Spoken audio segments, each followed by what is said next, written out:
Hello friends, welcome to my YouTube channel. तो जैसा कि मैं आपको बता दूं कि जैसे आपको पता है कि हमारी एसएससी की पीवाईक्यू सीरीज मैंने स्टार्ट किया, ठीक है। और आपको पता होगा कि एसएससी का पेपर जो है एक्सटेंड हो गया है, मतलब उसकी डेट बढ़ गई है। तो मान के चलिए कि एसएससी का एग्जाम होगा आपका सितंबर तक, ठीक है। तो तब तक हमारे पास और एक्स्ट्रा टाइम हो गया। तो आप प्लीज, मैं इस एमसीक्यू को हमेशा कंटिन्यू करती रहूंगी। तो आप एमसीक्यू इसको जरूर आप डेली अटेंड करो। उससे आपको अभी नहीं, जिस दिन आप पेपर में बैठोगे उस समय आपको बहुत ज्यादा इसका प्रॉफिट मिलेगा, ठीक है। उम्मीद करते हैं कि आप सभी लोग स्वस्थ होंगे, आपका परिवार स्वस्थ होगा। बाकी बिना टाइम वेस्ट किए चलिए क्लास को स्टार्ट करते हैं। क्वेश्चन नंबर फर्स्ट है, निम्नलिखित में से कौन सा भारतीय संविधान में उल्लिखित मौखिक अधिकार नहीं है। मतलब ऐसा कौन सा अधिकार है जो हमारे कॉन्स्टिट्यूशन में, मतलब हमारे संविधान में नहीं लिखा हुआ है। तो आपको पता होना चाहिए कि हमारा जो फंडामेंटल राइट्स है वो उसका आर्टिकल कौन सा है। तो आर्टिकल नंबर पार्ट 2 और आर्टिकल 12 से लेके 35 तक ये हमारे फंडामेंटल राइट्स हैं। इसमें कितने हमें फंडामेंटल राइट्स है, हमारे टोटल 6 फंडामेंटल राइट्स। कितने हैं? 6। कौन कौन से वो मैं आगे लिखी हूँ, ठीक है।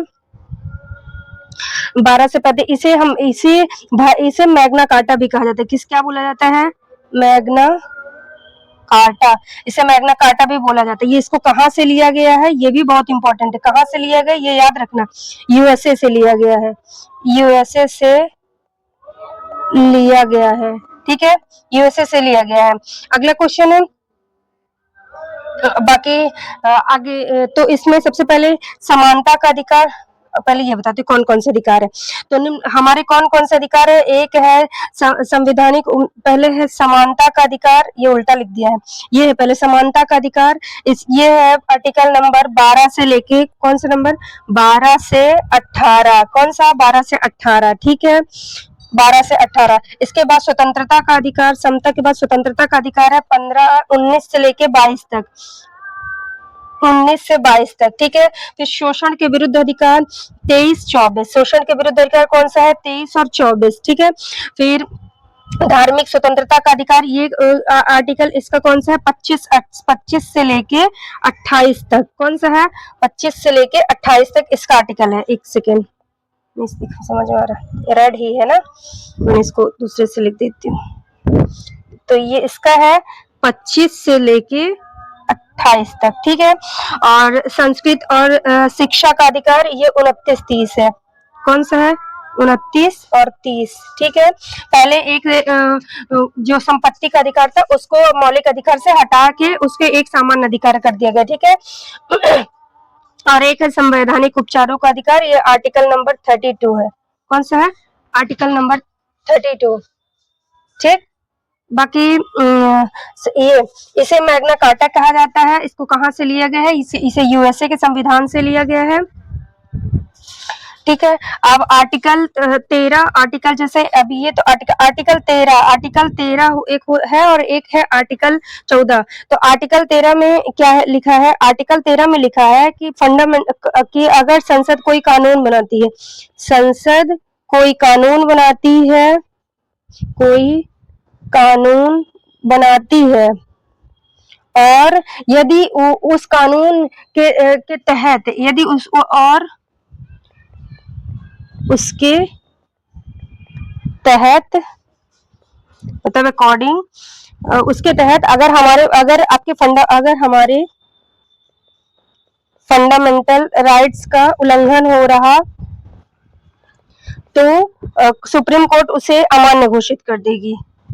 तो सुप्रीम कोर्ट उसे अमान्य घोषित कर देगी, ठीक है। अमान्य कर देगी, ठीक।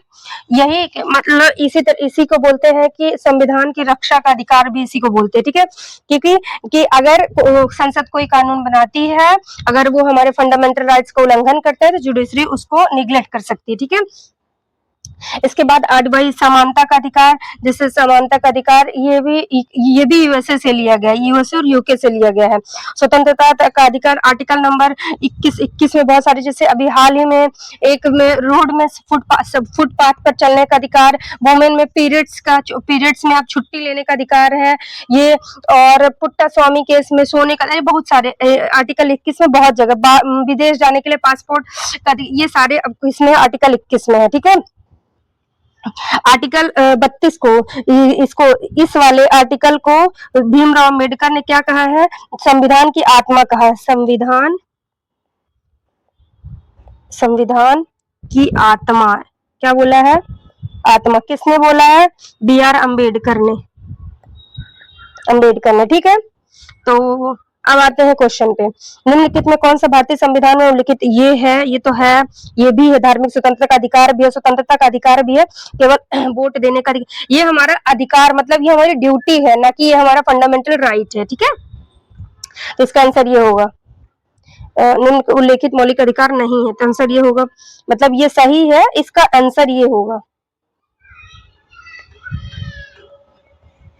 ये लिख दी मैं। ठीक है, आंसर ये होगा।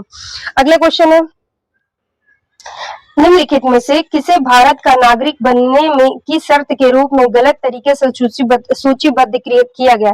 मतलब आपको पता, आपको जैसे मैंने कल पढ़ाया था कि जो हमारे फंडामेंटल राइट्स होते, इंडियन सिटीजनशिप है, जो हमारे भारत की नागरिकता, तो नागरिकता ये किसमें है, ये इसका तो पहले यही पता था। पार्ट टू आर्टिकल 5 से 11, 5 से 12, आर्टिकल 5 से 11, एक सेकेंड, 5 से 11, ठीक है, आर्टिकल 5 से 11, ये नागरिक मतलब नागरिक। और एक चीज और याद रखिए, भारत में एकल नागरिकता है, अगर आप कहीं और की नागरिकता लेते हैं तो स्वतः भारत की नागरिकता खत्म हो जाएगी। भारत की नागरिकता एकल नागरिकता, एकल नागरिकता है। ठीक है, अगर आप कहीं किसी दूसरे देश की नागरिकता आप स्वतः ले सकते हैं, परंतु आपको स्वतः भारत की नागरिकता खत्म हो जाएगी। ठीक है, ये हमने कहाँ से लिया है, इसको हमने यूके से लिया है। कहाँ से लिया है, यूके मतलब इंग्लैंड से लिया है, इंग्लैंड से ये चीज हमने लिया है, मतलब दोहरी नागरिकता का वो। ठीक है, और आर्टिकल 5 से 11 तक, अब इसमें जैसे 5, 6, 7, 8 कितने हैं, 5, 6, 7, 8, 9, 10, 11, तो मैंने लिखा तो है, आर्टिकल पहले इसमें आते हैं। देखिए, आर्टिकल 5 कहते हैं संविधान के प्रकार पर निर्भर करता है। ठीक है, आर्टिकल 6 क्या कहता है, पाकिस्तान से भारत आए हुए कुछ व्यक्तियों की नागरिकता, पाकिस्तान से भारत आए हुए लोगों की नागरिकता, ये किसमें है, 6 में। अब पाकिस्तान चले, मतलब जैसे जब हमारा देश आजाद हुआ तो कुछ लोग भारत से पाकिस्तान चले गए, फिर परंतु पाकिस्तान में रहकर वो फिर से भारत आना चाहते, उनकी नागरिकता किसमें है, आर्टिकल 7 में है। और भारत से के बाहर निवास करने वाले भारतीय, जैसे कुछ लोग हैं जिनके माँ बाप यही रह रहे हैं, परंतु वो है इंडिया में, मतलब वो जन्म लिए और रहते हैं अमेरिका में है, कनाडा में है, ऐसे और लंदन में, ऐसी चीजें, तो उन लोगों की नागरिकता। स्वेच्छा से विदेशी राज्य की नागरिकता ग्रहण करने वाला व्यक्ति, मतलब जो स्वतः बाहर के मतलब विदेश की भूमि, मतलब विदेश की नागरिकता अपनाकर भारत की नागरिकता त्यागना चाहता है, उसकी नागरिकता है। और नागरिकता के अधिकारों का बना रहना।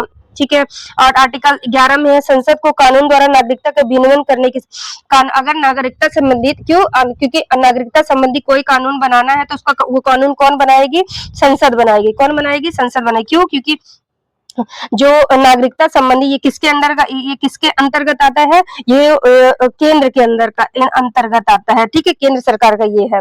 और एक चीज और याद रखिए, जैसे क्या हुआ था, 1900 आर्टिकल सिटीजनशिप एक्ट कब आया था, ये चीज याद रख लो, सिटीजनशिप एक्ट कब आया था, 1955 में। कब आता है, 1955 में।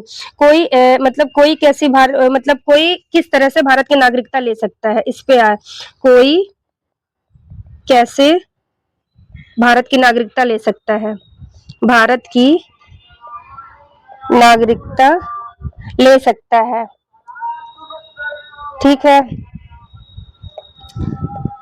इसको मैं ऐसे ब्रैकेट कर देती हूँ। तो इसके भी कुछ वो है कैसे कैसे, एक तो बाय बर्थ मतलब जो जन्म से है, जैसे अब हम भारत में जन्म लिए तो हमें तो ऑलरेडी मिल चुकी है। एक अगर बच्चे बाहर रह रहे हैं पर उनके पेरेंट्स हैं, मदर फादर, ठीक है। तीसरा है एक मान लीजिए अगर मदर है या फादर है तो भी तो उनको मिल जाएगी स्वतः भारत की नागरिकता। एक तीसरा है मदर और फादर में कोई भी इंडिया का होगा तब भी उसको मिल जाएगी। एक कोई अपने से रिजाइन करना अगर कोई मतलब लेना चाहता है, स्वतः लेना, तो उसके लिए क्या है, 7 साल रहना पड़ेगा, 7 year India 7 year in India, ठीक है। और अगर कोई माता पिता किसी के कोई नहीं है, माता पिता भी कोई नहीं है, कोई कुछ नहीं है और वो भारत का नागरिक है, ठीक है, परंतु बाद में वो बहुत दिनों से आ रहा रहता तो वो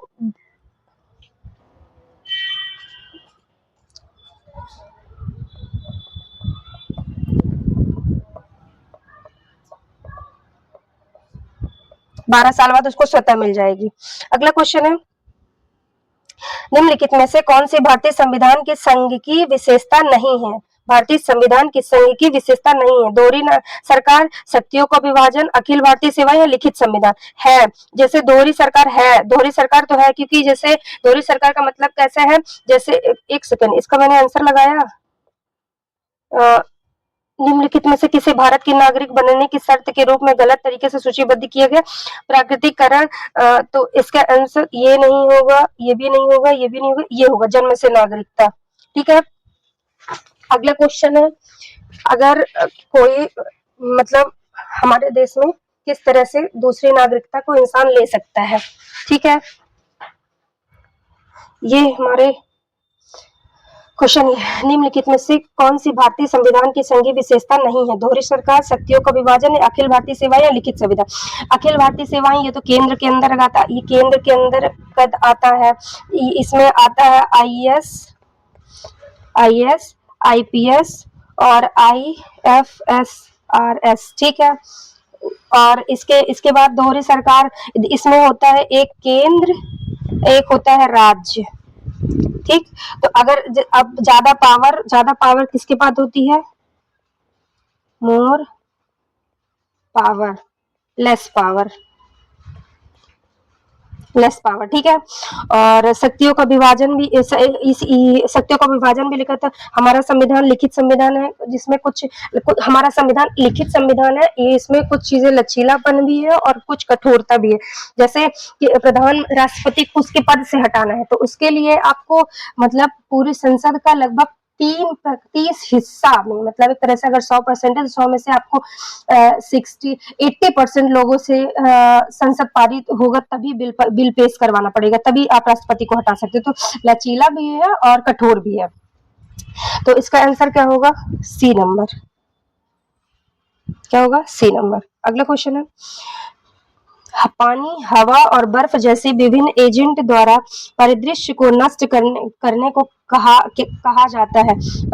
इसको जैसे कि आपने देखा होगा कि बहुत सारी चीजें, कुछ नदियां होती है, कुछ हवाएं होती है, जैसे चट्टानों को तोड़ ताड़ के ले जाती है। कुछ हवाएं जब ऐसी बहुत तेज से बहती हैं तो वहां की धूल अपने साथ उड़ा के लेके चली जाती हैं।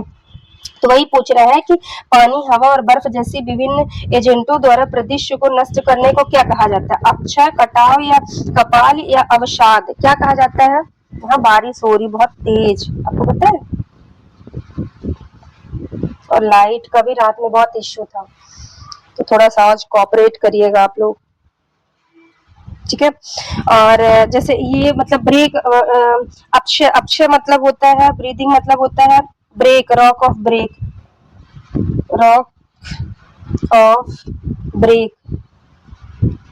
चट्टानों का टूटना क्या बोला, अपक्षय कहलाता है।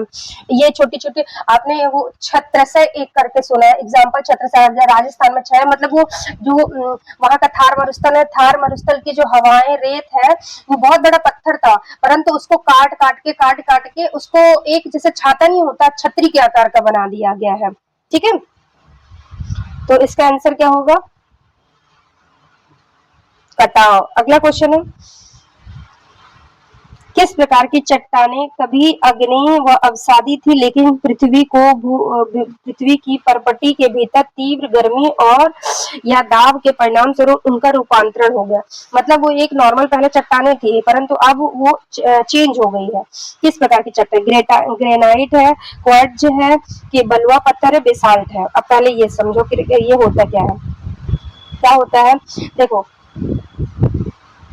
क्या होता है कि जैसे इतनी तेज बारिश हो रही, ये कल मैंने बताया था कि ये वोल्केनो से ये वोल्केनो निकल, ये लावा इधर इधर निकल गया, ये पूरा लावा है, ये है लावा। ठीक है, ये ज्वाला, ये वोल्केनो, ठीक है, ये लावा। तो जब ये लावा निकल रहा है, यहाँ पास कुछ कुछ जीव जंतु है, तो वो तो सारे दब गए। तो ऐसी चट्टानों को क्या बोलते हैं, अवसादी चट्टान। क्या बोलते हैं, अवसादी चट्टान। क्यों, क्योंकि यही जो जीव जंतु है, पेड़ पौधे, ये सारी चीजें सड़ के आगे जाके कोयला पेट्रोल इन्हीं से हमें प्राप्त होता है। ठीक है, तो सबसे पहले ऐसे चट्टानों से तो सबसे पहले क्या बनती है, अग्नेय चट्टान। सबसे पहले क्या बनी, अग्नेय चट्टान, अग्नेय चट्टान। ठीक है, अग्नेय चट्टान, इसके बाद लावस, लावस इसके बाद इसका क्षरण। अब इसका क्षरण होगा जैसे हवा के द्वारा, क्षरण काहे के द्वारा, पानी, हवा, इट्स। ठीक है, अब इसका जब ये मतलब ये टूटी, छोटे छोटे उसमें टूट जाएगी। अब ये जो अग्नेय चट्टान थी वो छोटे छोटे, जैसे क्षरण होगा मतलब छोटे छोटे टुकड़ों में टूट जाएगी। अब टूट के ये इकट्ठा हो जाएगी, जब टूट के एक जगह पे इकट्ठा हो गई। ठीक है, अब जब यहाँ पास बहुत सारी ये है तो अग्नि चट्टान, पर ये बहुत सारी ऐसे ऐसे ऐसे करके इसमें पूरा वो बना लिया। तब ये कौन सी चट्टान बन गई, ये बन जाएगी अवसादी चट्टान। कौन सी, अवसादी चट्टान। ठीक, ये कौन सी चट्टान बन जाएगी, ये बन जाएगी अवसादी चट्टान। पर और फिर ये ऐसा थोड़ी है कि फिर ये नहीं टूटेगी, ये भी टूटेगी। अब इसका भी क्षरण होगा और ये क्या बनेगी, ये बन जाएगी मेटामॉर्फिक चट्टान।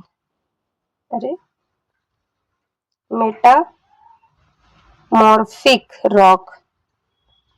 ठीक, अब ऐसा नहीं है कि ये भी नहीं, ये भी ये बन सकता है। कैसे, क्योंकि जैसे मान लीजिए सपोज आपको कल मैंने बताया था प्लेट जो मतलब भूकंप आता है, एक ये प्लेट होती, एक ये प्लेट होती है। अगर मान लीजिए ये लो है, ये हाई है, तो लो वाली नीचे चली जाएगी, हाई वाली ऊपर। तो मान लीजिए इसमें जो भी जंतु, तो ये लावा इसके अंदर यहीं से जमने लगा।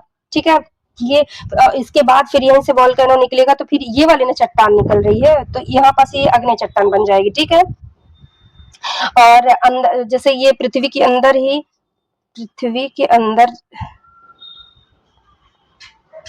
अंदर लावा जमने को क्या कहते हैं, अंदर लावा जमना क्या कहलाता है, कहलाता है प्लूटोनिक रॉक। ऐसी रॉक को क्या बोलते हैं, ऐसी रॉक को बोलते हैं प्लूटोनिक रॉक। ठीक, ऐसी रॉक को क्या बोलते हैं, प्लूटोनिक रॉक। इसका एग्जांपल है मार्बल।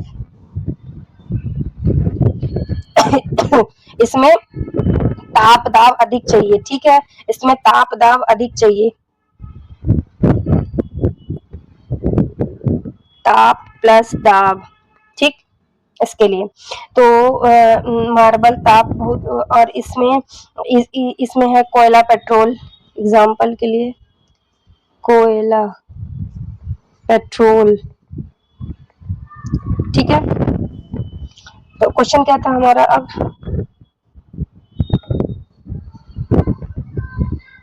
ऊपर मैं कर दी थी। तो 3 प्रकार की चट्टानें कभी अग्नेय व अवसादी थी, लेकिन पृथ्वी की परपट्टी के भीतर तीव्र और दाब के परिणाम स्वरूप उनका रूपांतर कैसे? तो अब मैंने क्या बताया, ग्रेनाइट बनी कि बलुआ, क्वार्ट्ज बना, बलुआ पत्थर और बेसाल्ट बनी। क्या बन गई वो क्वार्ट्ज बन गई। क्या बनी? क्वार्ट्ज।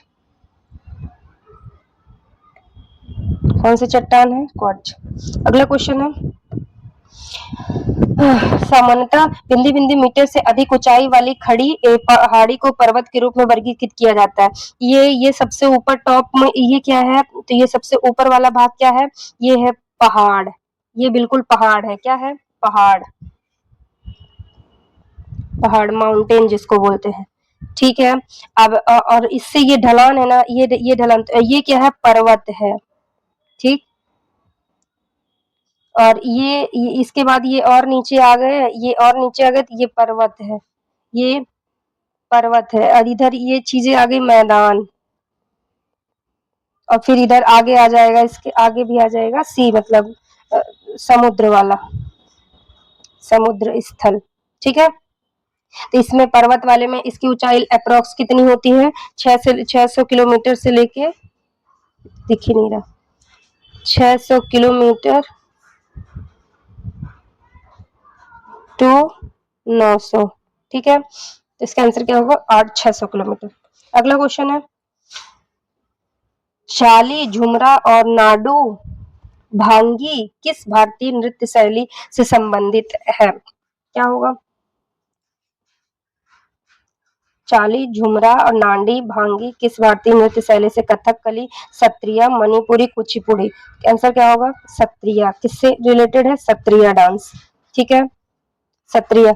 अब सत्रिया डांस ये कहाँ का है? पहली बात तो ये पता होना चाहिए, आसाम का है। कहाँ का है? आसाम का है।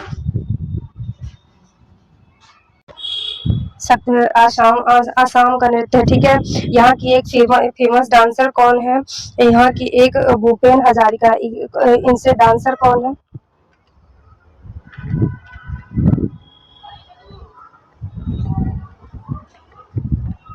भूपेन हजारिका। ठीक है।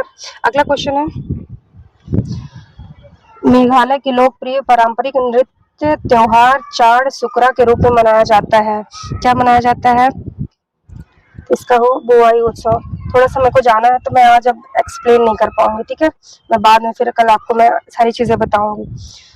गौर मरिया राज्य का एक नृत्य जो खुशी और आवाहन एक प्रसिद्ध रूप से, यह एक समूह नृत्य दोनों उत्साह पूर्वक भाग लिया जाता है। राजस्थान, गुजरात, छत्तीसगढ़। कहाँ लिया जाता है? छत्तीसगढ़ में। अगला क्वेश्चन है, आनंद नीलकंठ सबसे पहले उपन्यास के शीर्षक इनमें से कौन सा है? असुर। असुर। ठीक है। तो दोस्तों आज मुझे कहीं जाना है, बहुत इंपॉर्टेंट, अभी जस्ट कॉल आया था। ठीक है।